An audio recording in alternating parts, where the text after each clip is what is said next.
This would be the person in the dating situation who lacks assertive communication skills. On the far end of the spectrum, aggressive behavior is standing up for oneself in such a way that the rights of the other person are violated in the process. The focus groups confirmed this theory by giving examples of an overzealous and controlling individual who violates another's rights by intimidating the other person. This would be the aggressor in the dating situation. In examining the research results obtained by the focus groups, we determined several commonly held ideas which influence self-assertion. One of the key concepts that influences is self-perception. For example, several of the girls in the focus group stated that when they were uncomfortable in a dating situation, they often used indirect language instead of forthright communication. The girls had thought they were communicating strongly, but due to a skewed self-perception, they were unable to see the fact that they were behaving passively. For example, a girl might say, "Oh, you know, I should probably go home because I have an early class tomorrow." This statement, while appearing assertive, does not indicate the fact that the girl is actually leaving and is therefore passive behavior, because she is not changing the situation.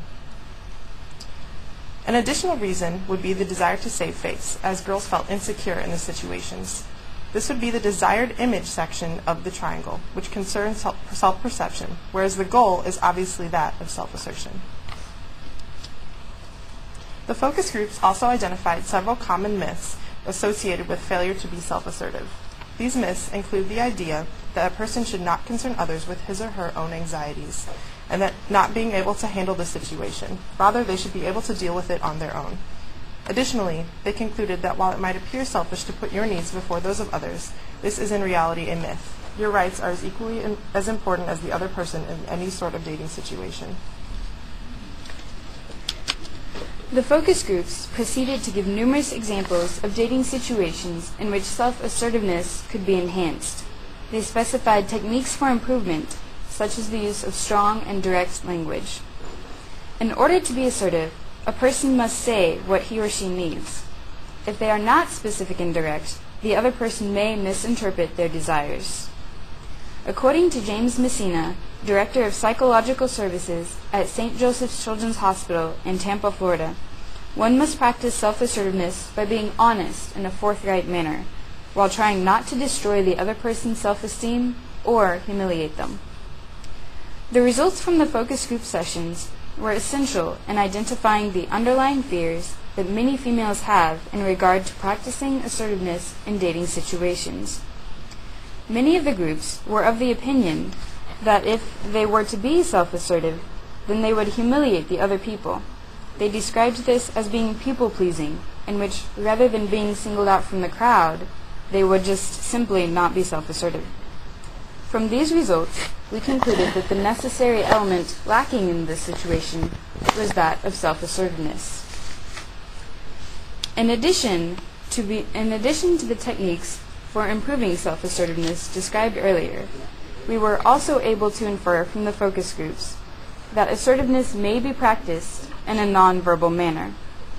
From listening to females describe their typical behavior in a dating situation, we surmised that the skill of assertiveness, as well as passivity and aggression, may be employed through a variety of mediums, more specifically through body language. The biggest problem we inferred from the focus groups was that of passivity, especially within body language. Some participants described themselves as being shy or hesitant in a situation where a male was pressuring them. This passivity manifested in their body language as ambiguity. Examples derived from the focus groups would include the crossing of arms over the chest, not maintaining direct eye contact, or using a soft tone of voice. Also, leaning away from the person they are talking with. All of these behaviors are nonverbal ways of expressing that passivity. On the other end of the spectrum, few participants in the focus groups use aggressive body language.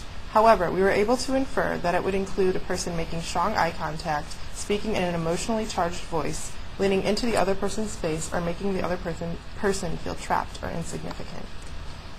Finally, the key to best expressing oneself in a dating situation is best performed through assertive body language.